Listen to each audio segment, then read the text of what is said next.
Hey guys, it's Angela. Welcome back to my channel.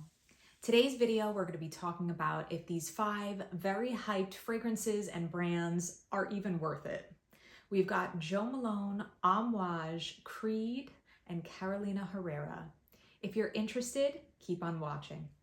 I love to go to my local Nordstrom, Bloomingdale's, and Neiman Marcus to try out the new fragrance launches. I was lucky enough to come across a few sales associates that gave me the official samples for each one of the fragrances that I'm interested in. And I gave each one of these a full day wear. I put them on at about 8:30, 9 o'clock in the morning, went to work. I own a salon, so there's a lot of competing smells with my fragrances. And I got home at about, I'm gonna say 7 p.m. So this was a very full and active day. And then I wrote some notes, so I'd love to share them with you. The first fragrance is Creed Elodaria. This has a very feminine, soapy rose with some depth that unravels as it dries down. It's like a lush bouquet of dewy flowers with some brightness from citrus at the top. The dry down smells like musky vanilla. So as a whole, in the dry down, it smells like a rosy, musky vanilla. It's kind of vintage inspired, but it definitely is a very new and modern smelling scent. It does not smell like an older scent. If you like Delina Exclusive and Miss Dior, you may love this DNA and scent profile because it has a very realistic rose and it dries down beautifully. It really comes alive on the skin. And I would wear this in the warm weather because this is totally a warm weather type of scent. It may be beautiful in the cold, but I don't know if it would withstand the colder temperature. In the heat, you really smell that little bit of sweetness and muskiness that comes out over the flowers. Let's read the notes. This has mandarin, bergamot, pink pepper, rose, peony, lily of the valley, powdery notes, musk, vanilla, ambroxan, cashmere wood.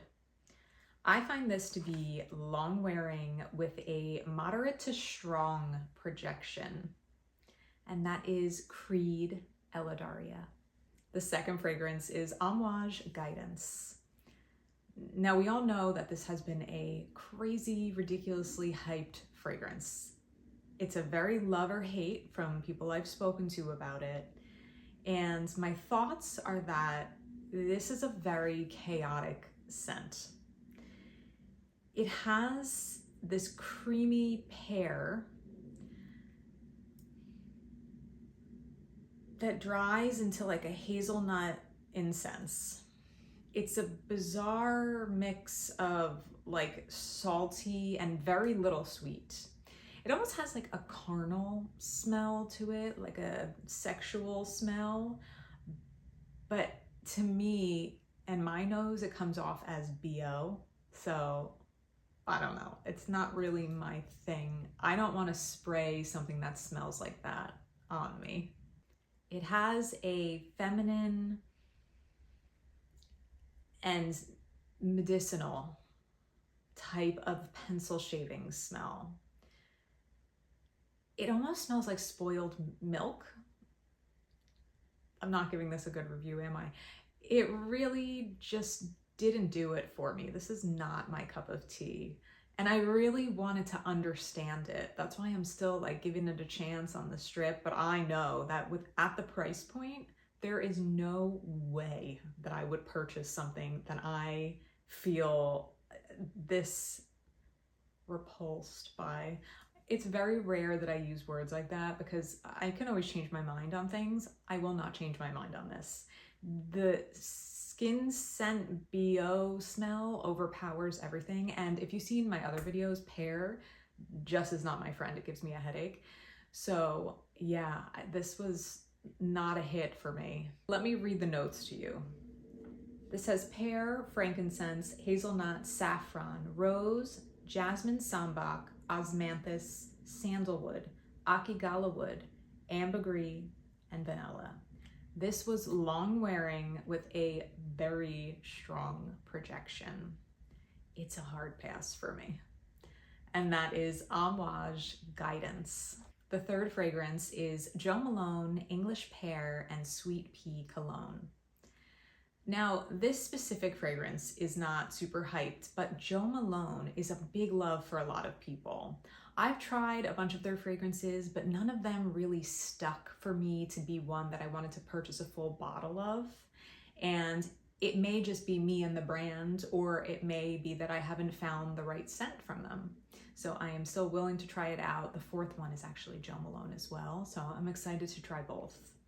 This opens with a very ripe pear note and some delicate white florals. The dry down is actually surprising. On my skin, it turned to this deep woodiness, which I really enjoyed. And it's great for the spring, summer, and even early fall.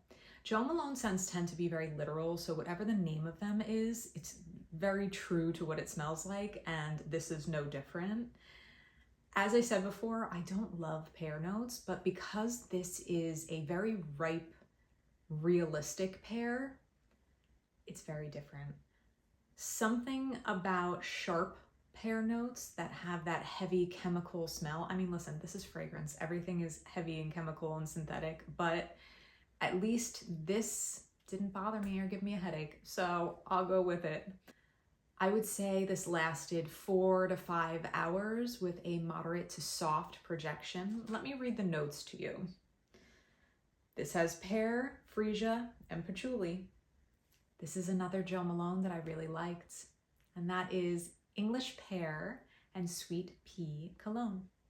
The fourth fragrance is Jo Malone Nectarine Blossom and Honey Cologne.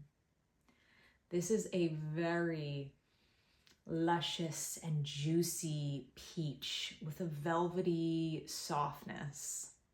It's a very smooth and realistic fruit note that creates this crisp feel. The little sweetness from honey. I would totally wear this in the spring and the summer. This peach just comes alive. It's like a real juicy peach that you're taking a bite out of.